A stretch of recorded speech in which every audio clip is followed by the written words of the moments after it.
Oh, hello there. Happy Halloween everyone. Chloe Meadows edits here. And today I'm going to be showing you some spooky stories from the Life is Strange universe.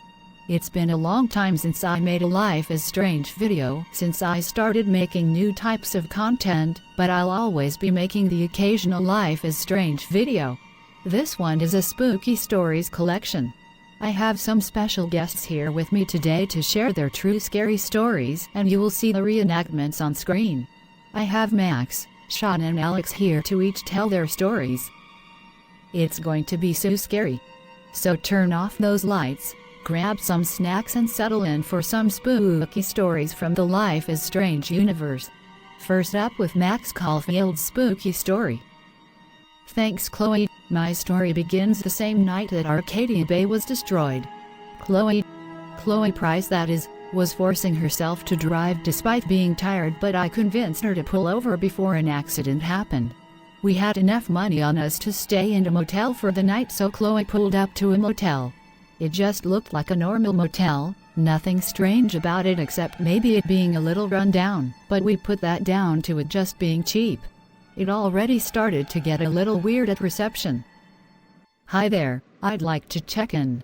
"No problem. How many nights do you wish to stay?" "Just one please." "No problem. Enjoy your stay, although I have to warn everyone who stays here that this place does have a reputation for being haunted. It is said that the spirits here drain fuel from people's parked cars." At first we were skeptical upon hearing this information, thinking it was just a marketing tactic for a motel that didn't otherwise have a lot going for it. So desperate for some rest, Chloe and I decided to stay anyway. When we got to the room, Chloe started to become fascinated by the idea of the room being haunted.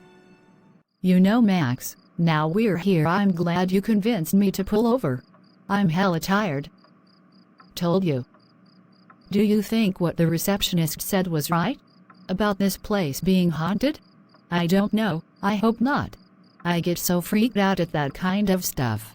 I don't know if I believe it either, but wouldn't it be hella awesome though if it was true?" No.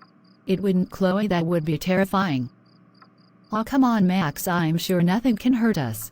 It can't possibly be worse than everything we've been through anyway. Plus you got me to protect you Super Max, and not to mention you're a freaking time god. Doesn't that make it worse? I've heard that if someone has been through difficult times, spirits are more likely to manifest because they feed on that kind of thing. And I don't think time powers would do much against ghosts. Or demons. Oh come on Supermax, there's nothing to be afraid of. We're a badass team, remember?" "Yeah, you're right. Maybe we should just sleep before the ghosts have a chance to do anything. Then they'll do stuff to us while we're sleeping." "Oh come on Max, I'm just kidding. But you're right, we should get to bed, we both need rest more than ever right now." "You're right."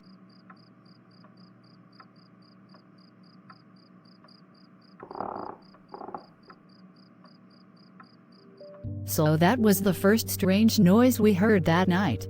But it only got worse from there on out. Maybe it was someone out in the hall? "I don't know Chloe. Isn't it like 3 a.m.? "Yeah, you're right, and I don't think staff come near the rooms at this time." "This is so freaking cool. That isn't exactly what I would call it." "Oh come on Max. We should try talking to it, just to see if there is anything here. It could be an important message." "I guess it could be. Ugh, how are you always convincing me to do stupid things?" "Wait a minute. Chloe told me that she looked out the window and saw Joyce. We already knew she was alive and had survived the storm, because before we left Arcadia Bay we seen her in Chloe's house when we went there to collect our things. But she was acting strange. We told her to come with us, but she insisted on staying and wouldn't give us a straight answer. She was speaking in a hushed, quiet voice and didn't quite sound like herself, not wanting to talk much either. She looked younger, and for some reason she was wearing her wedding dress from when she married William. And when we actually left in the car, she was standing at the window and waving at us, but in a robotic sort of motion, standing very still.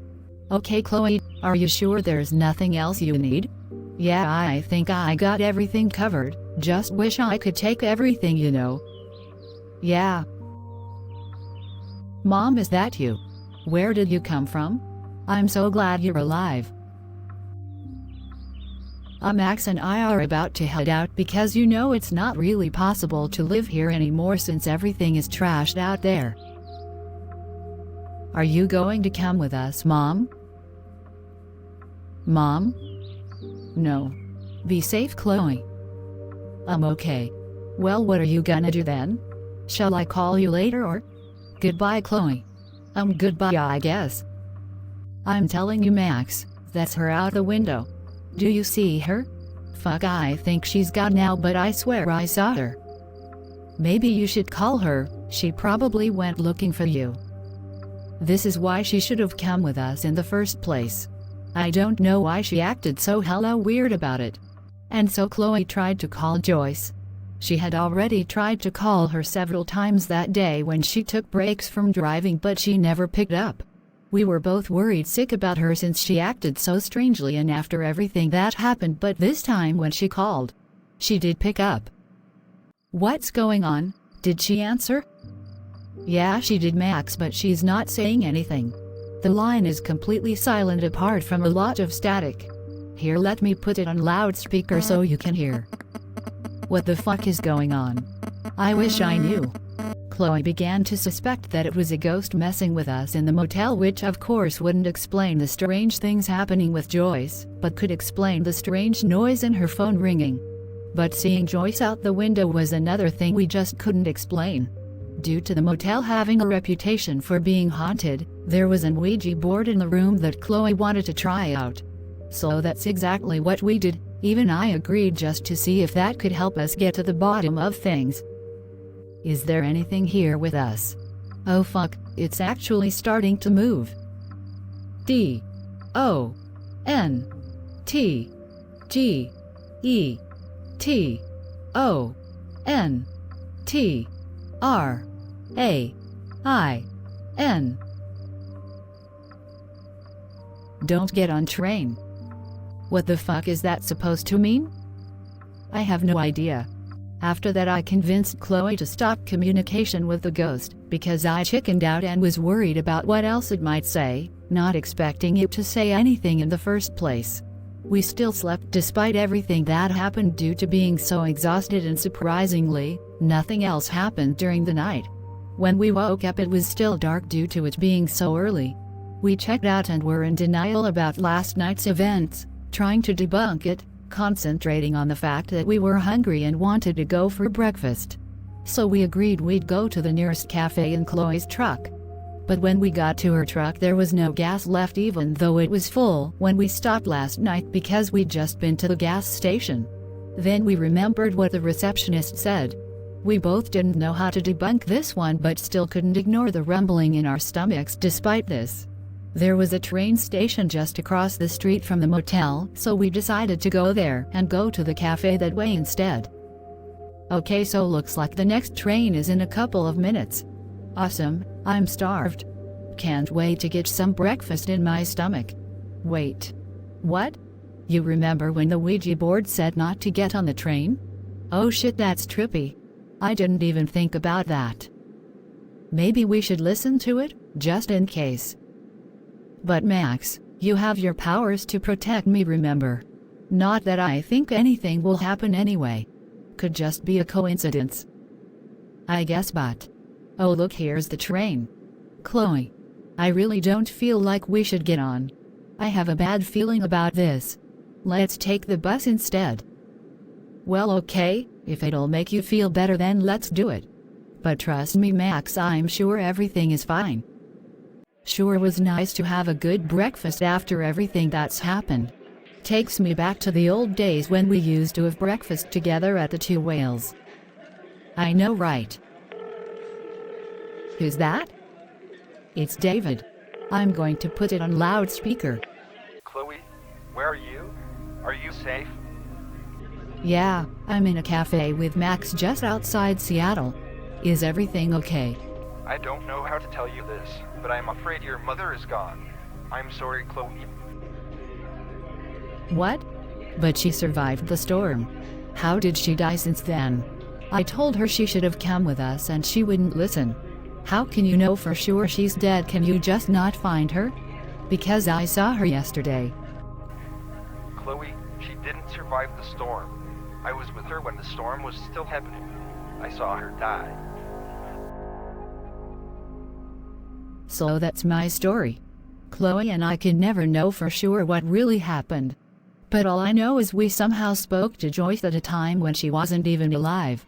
And later we also found out the train we nearly got on got into a freak accident and exploded for unknown reasons. Some people died. I also discovered that I no longer have my powers, so no, I would not have been able to stop it. I have a strong feeling that Joyce was looking out for her dower that day. Death is still trying to follow Chloe. Maybe her mother stopped it that time, but I just hope it doesn't try to get her again. Wow, Max, thank you for sharing that story with us. That is insane and really proves that the supernatural is real. I can't wait to hear what other stories we have coming up next. So this next story is Sean's. Sean, take a seat in the storytelling chair and tell us your story. Thank you, Chloe. My story is a sequel to a previous story Chloe has presented to you before called Trick or Treat. If you haven't seen it, here's a little recap. Where shall we go trick-or-treating?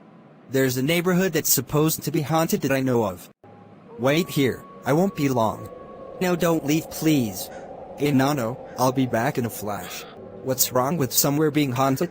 H. If you take the Choco Crisp, something terrible will happen next year on the month of October. Please consider the offer. If you want to go with the offer, then say trick or treat to seal your fate and create an untangible contract.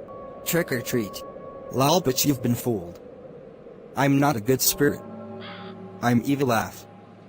You can take your Choco Crisp, but you won't have much fun next year. So there you have it. And if you've played Life is Strange too, then you know what that terrible thing was that the demon was talking about. It ruined our lives and Dad is gone forever because of a Choco Crisp. And yes, Daniel did end up telling me about this. I was really angry at first and couldn't bring myself to forgive him. But later I did, since it was the demon's fault for manipulating him after all. Daniel thought something mildly bad might happen. He didn't know Dad would die and our whole lives would fuck up after all that. My story begins after one of the endings of Life is Strange 2, the Blood Brothers one. Pretend I have one glass eye, lol. Hashtag Plotagon restrictions. Wow, Daniel, that is a nice Halloween outfit. Thanks. I wanted to mix it up a bit. Be a mixture of two different things. I couldn't decide between a pumpkin and a skeleton, so I thought, why not be both? And I still love making my own Halloween outfits like when I was a kid. Nice. What's wrong, Daniel? I was such a stupid kid. I made so many mistakes. No, I'm sorry I blamed you before. It was wrong of me. You were literally manipulated by a demon. How could you have helped that? Don't beat yourself up because you couldn't have stopped that demon from talking to you that night, no matter what you tell yourself. Oh, I know. I just wish things were different. Maybe if that night I just realized how stupid it was. What I was about to do before I said trick or treat. If I just thought, wait, I'm literally about to make a deal with a demon over a Choco Crisp. Especially when we had loads back at the house, it's actually ridiculous. If I had, then Dad would be here and he would have seen us going to college and getting partners. Later he'd attend our weddings and we have kids of our own. I think about all the family events. Your wedding reception with Dad there, me as your best man and Dad being goofy on the dance floor. All the little things like that I think about. The little things that could have been, but never will. All because I wanted a chocolate bar and couldn't wait until later and used some sense.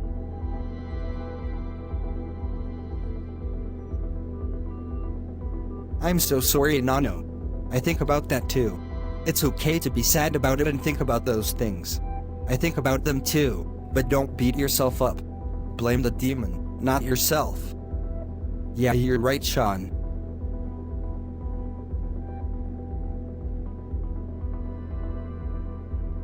Why are you laughing like that? I was just laughing about the fact that you still call me Nano even though I'm old now. Oh yeah, Well, that'll never stop. By the way you just laughed reminded me of something, but I don't know what. You'd be right in thinking that what I was reminded of was this, if that's what you thought.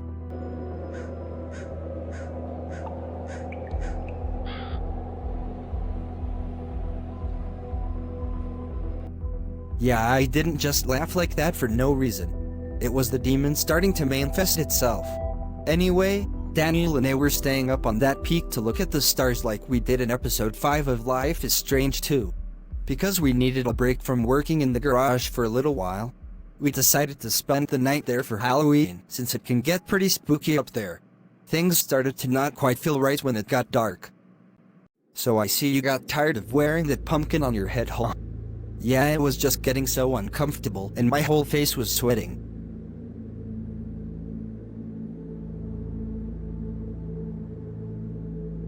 Haha, I bet.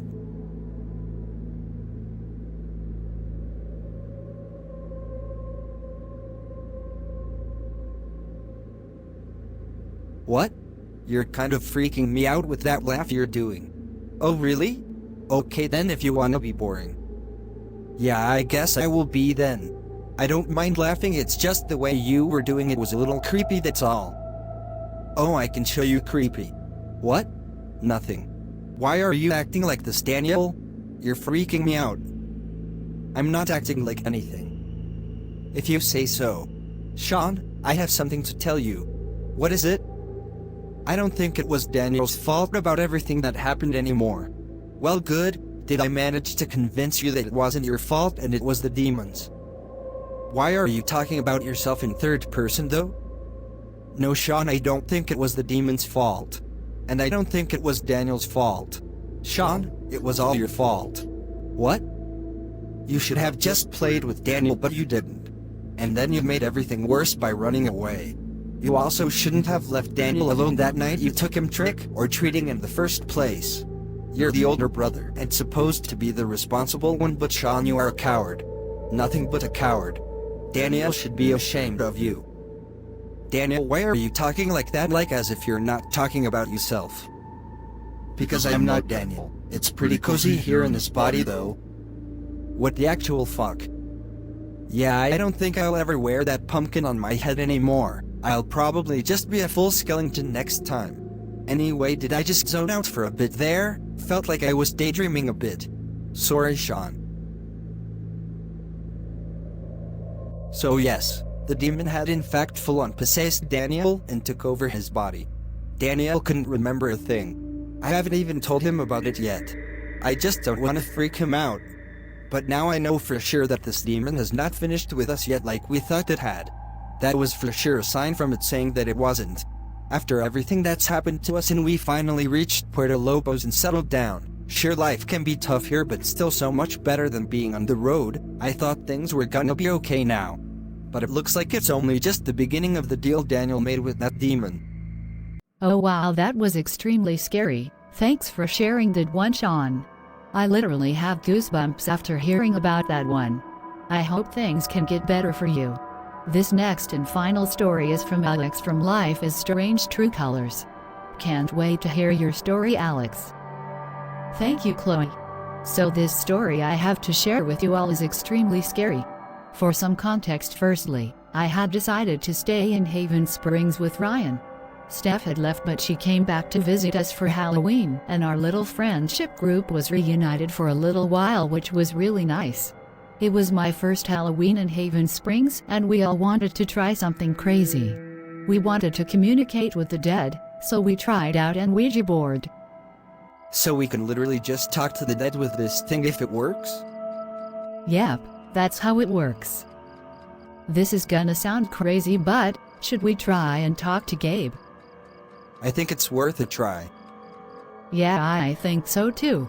If it doesn't work, then at least we tried, but if it works, then we know there is something after this, right? Yeah, we gotta be careful though. If this stuff is real, we don't wanna end up talking to the wrong person, you know what I'm saying. Oh, are you not man enough to do this, Ryan? I am. I'm just saying as a little disclaimer. In fact, I am so not scared that I think we should just start right now. So we did. We turned the lights off and lit a candle in the middle of the table. We placed the Ouija board in front of us. The room was completely silent and still, and you could hear every little sound, including the crickets outside. We placed our hands on the board and asked if anyone was there, and then we waited. But nothing was happening for a long time. Just as we were about to give up, it slowly began to move. We all looked at each other in shock. It eventually landed on yes. Holy shit. No way. Steph, did you move it to mess with us or something? I swear to God that wasn't me. Okay, well, since you're here, can you tell us who you are? G A B E. Oh my God. Okay, I know nobody pushed that because that would be so fucked up. Gabe, if you're here, can you tell me if you're happy in the afterlife? Yes. This is fucking crazy shit right here. I can't believe this. Gabe, I just want to say that we miss you and always think about you every day, and I'm sorry for what happened. I have something else I want to ask you. Have you been with us this entire time, or have you just got here since we started using this board to communicate with you? After that question, the board spelled out "just got here" and then paused for a little before saying "opened gate." After seeing it say "opened gate," we got a little concerned, wondering what else we could be opening the gate to. I read Steph and Ryan's emotions, not that I needed to, but they were extremely scared. We've all seen too many horror movies to know where that leads, so we followed the rules and said goodbye to Gabe, thanking him for talking to us, hoping saying goodbye would seal the gate to the spiritual world. But after that, I couldn't stop thinking about it. I didn't get enough time with my brother, nobody else did since he died so young but me especially. We had only just reunited when he died, and I can't stop thinking about that. I had to talk to him again. I could make up for all this lost time after all. I told myself if I continued to say goodbye I would be safe. So I played the board alone without telling the others. I know you shouldn't play alone, but I was desperate. I kept doing this more and more until it got to the point where I was talking to Gabe every night. This went on for almost a year. I kept telling myself that Gabe would keep me safe from any harmful spirits, because that is what he told me one night too. But one night I started to get a little suspicious about something. So Gabe, if any harmful spirits do come through the gate I've opened, you can protect me from that, right? Thank you, Gabe. I was thinking the other day about when we were drinking that day on the rooftop, and I told you about my powers. You were so in awe of them. And now you're supernatural yourself, right? So you've basically joined my club. Powers? ? Wait, do you not remember? I can read people's emotions. Is this a memory you haven't carried over to the afterlife or something?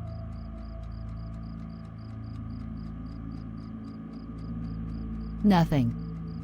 Okay, well, I understand if you don't want to answer, that's fine.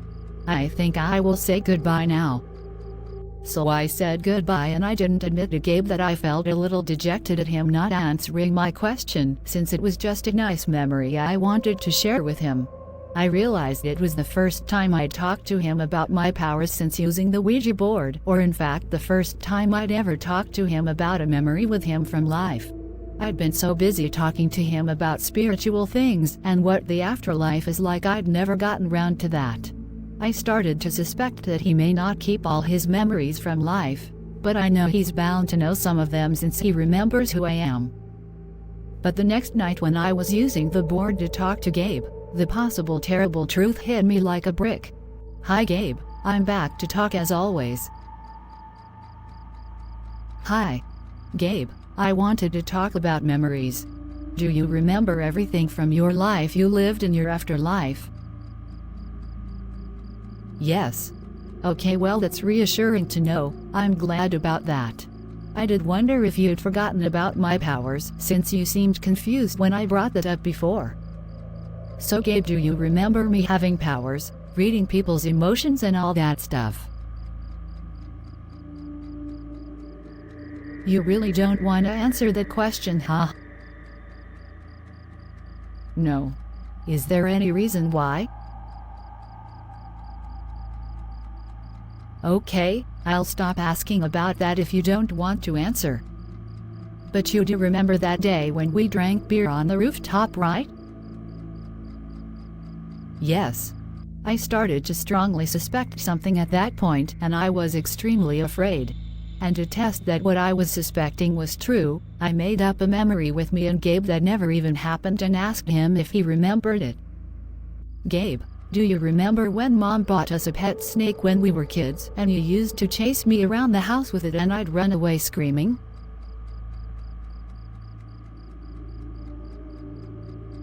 Yes. I have one more question for you then. Is this still Gabe I'm speaking to, or is it somebody else now? I-N-E-V-E-R-W-A-S. I never was. So I never talked to Gabe. You've been someone else all along? Yes. So who is this then? D-E-A-M-O-N. Demon. Oh my God. After that I said goodbye and threw the Ouija board away. I never told anyone and vowed to never use one ever again. But I've been hearing strange noises in my house ever since, and I don't think that demon has gone away, and I don't know what else it will do if it continues to stick around. Wow, thank you Alex for concluding this with such a scary story. I can't imagine how scary that must have been. Well, this concludes my Life is Strange short horror stories video. I hope you enjoyed. If you guys have any real life scary stories, let me know in the comments below. Goodbye everyone and Happy Halloween.